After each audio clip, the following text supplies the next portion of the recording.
Another Disney movie based off of an attraction at Disneyland. What do you want? I want you to take me to the place I saw when I touched this. Where'd you get that? I know that you were there. Who are you, kid? They followed you here? John Francis Walker! You are now harboring a fugitive element. Release her to our custody. You have 1 minute to comply. Tomorrowland.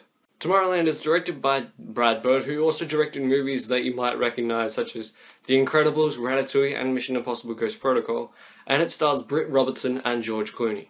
Tomorrowland follows the story of this girl, played by Britt Robertson, who is basically this environmentalist. She's all freedom, like no energy and stuff, keep the jobs up, save the planet, go trees. And then she gets this pin, and she touches it, and boom, she sees Tomorrowland, so it's her getting to Tomorrowland. And that's all you really pick up from the trailers, because the trailers were quite vague. But let me talk about the acting first. George Clooney, he was fantastic, he really was.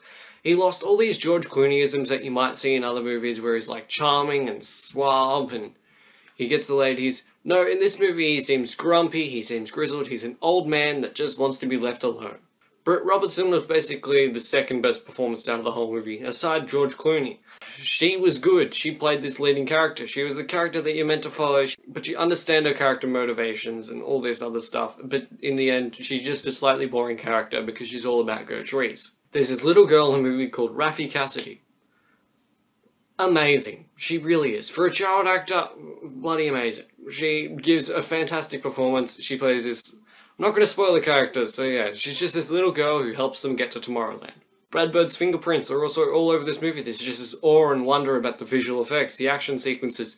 They're all done really well. You can really feel like Brad Bird is directing this movie if you understand his style. If you've watched Ratatouille and Incredibles a bunch of times, you would understand. The visual effects are also great. Like, when you get to Tomorrowland, you're like, oh my goodness. That looks beautiful. Onto the negatives about this movie, because this is not a perfect movie like most movies. Brad Bird rejected the offer to direct Star Wars. Instead he decided, I want to make Tomorrowland. So he made Tomorrowland, and this movie feels like Star Wars. It really does. Beat by beat, you can see parallels between Star Wars. The villain, incredibly weak. Like, if I had to pick the 2 weakest villains for movies this year, one will be Doctor Doom from Fantastic Four, the other one will be this. Because they are incredibly weak, not in their power, it's just in their presence. Their presence throughout the movie. Do you feel threatened by them? No. No, I don't.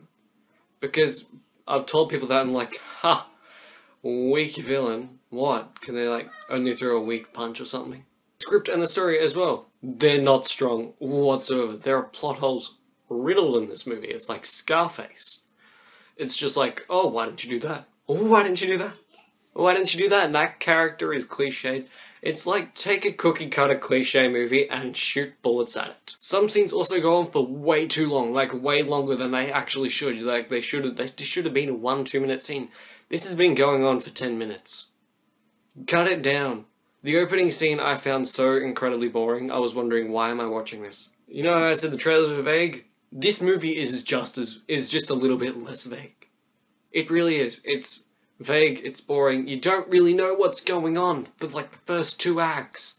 And then everything comes crashing down in the third, and I also thought they would meet George Clooney at like the 20 to 30 minute mark. No, he shows up a lot later. Like, a lot later. His character is just so flippy in his attitude towards Britt Robertson. Overall, Tomorrowland, a serviceable movie, but there is a message with this movie, and it beats you over the head. Especially with the main character's motivation. Go trees. Stop polluting. All that stuff. Like, basically, all the ads for the Greens. Would not be surprised if the Greens made this movie. Would you? Like, seriously?